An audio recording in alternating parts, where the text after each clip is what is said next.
Bonjour tout le monde, bienvenue dans cette vidéo. On va essayer en fait de trouver une solution de l'équation de D'Alembert. Alors, on va choisir une seule dimension pour simplifier le calcul. Dans ce cas, l'équation de D'Alembert de la fonction f qui dépend de f de x et de t. Alors une seule variable, x de t s'écrit de cette façon: dérivée seconde de f par rapport à x au carré est égal à 1 sur v au carré dérivée seconde de f par rapport au t au carré. Alors pour trouver la solution, ce qu'on va faire, c'est faire un changement de variable. On va choisir ce changement, on appellera mu la première variable qui est égale à x moins vt, et oméga est égal à x plus vt. Dans ce cas, en fait, l'équation de D'Alembert, alors la nouvelle fonction, on va l'appeler grand f de mu et de oméga, et l'équation de D'Alembert s'écrira comme dérivée seconde par rapport à x au carré de grand f est égal à 1 sur v au carré dérivée seconde de f par rapport à t au carré. Ce qu'on va faire, c'est calculer en fait cette dérivée seconde de grand f. La deuxième étape, c'est calculer en fait la dérivée seconde de f t carré. Alors on va transformer cette équation de D'Alembert. Alors commençons par le premier membre. Le premier membre, c'est une dérivée partielle. On va dériver f par rapport à x, ça revient à dériver mu par rapport à x, puis dériver f par rapport à mu, et ainsi de suite, et de même en fait pour la deuxième variable. Alors dérivée de mu par rapport à x, c'est 1 fois la dérivée de f par rapport à mu, plus dérivée de mu par rapport à x, c'est 1 aussi, dérivée de f par rapport à oméga. Donc quand vous dérivez f par rapport à x, ça revient en fait à sommer les dérivés de f par rapport à mu et dérivée de f par rapport à oméga. On va faire ça, on va le répéter une deuxième fois, c'est-à-dire ça revient à dériver une deuxième fois ce terme-là par rapport à x.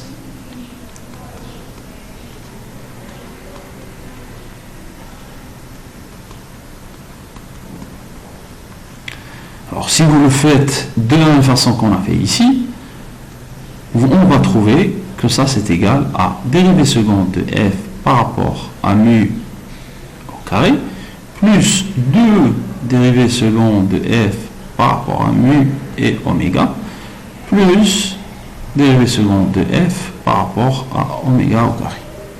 Alors ça c'est le premier résultat, c'est le premier membre de l'équation de D'Alembert de la fonction grand f.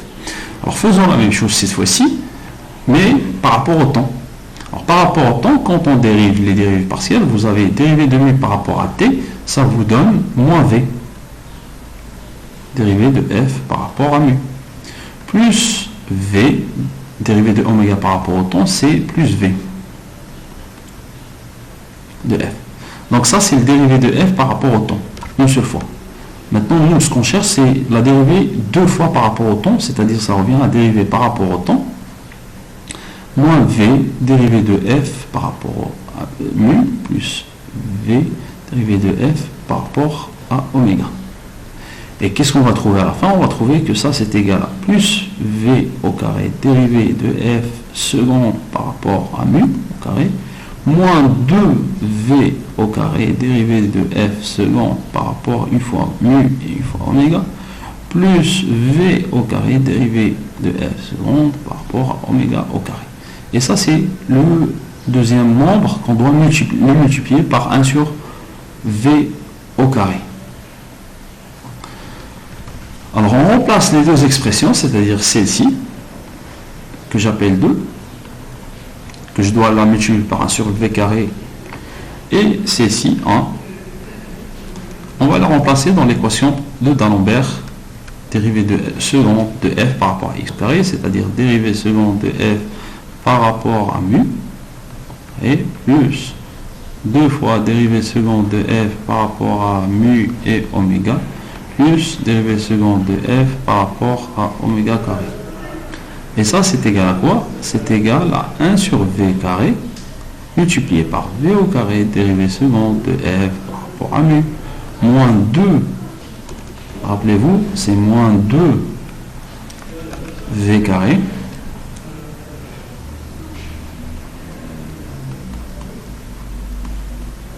plus dérivée seconde de f par rapport à oméga. Alors, qu'est-ce qu'on va remarquer? Alors, il y en a des termes qui vont se simplifier. 1 sur v carré fois v carré va se simplifier. Il va nous rester dérivée seconde de f par rapport à mu. Donc, ce terme-là se simplifie avec celui-là. Le deuxième terme, dérivée seconde de f par rapport à oméga. On a 1 sur v carré fois... Alors ici, j'ai oublié le... Ça, c'est le v carré. 1 sur v carré fois v carré, ça va nous rester, il va nous rester en fait dérivée seconde de f par rapport à oméga carré, qui va se simplifier par dérivée seconde de f par rapport à oméga carré. Donc, la nouvelle équation de d'Alembert avec les nouvelles variables, c'est-à-dire mu et oméga, s'écrit comme 4 fois dérivée seconde de f par rapport à mu et oméga. Et tout ça est égal à 0. Donc, pour trouver f, c'est-à-dire qui est la solution de d'Alembert, il faut intégrer ce terme 2 fois. Alors, intégrons-le.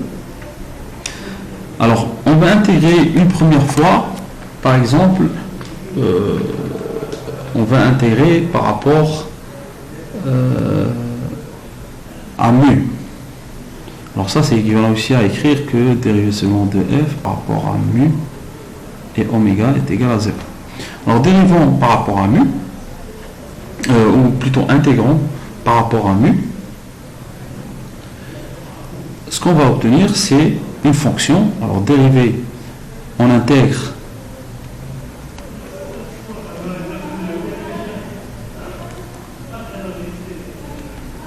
on va obtenir que dérivée seconde, en fait, plutôt on va écrire en fait, ça comme ceci, dérivée de mu, dérivée de f par rapport à oméga est égal à 0, c'est équivalent. Alors, si on intègre ça par rapport à mu, ce qu'on va obtenir, c'est dérivée de f par rapport à oméga alors, dérivant une constante, c'est une fonction elle sera dépendante en fait de oméga.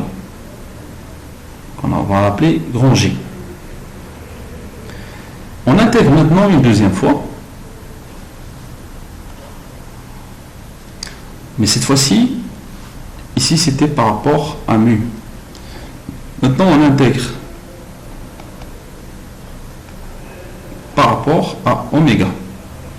Donc on va appeler J la primitive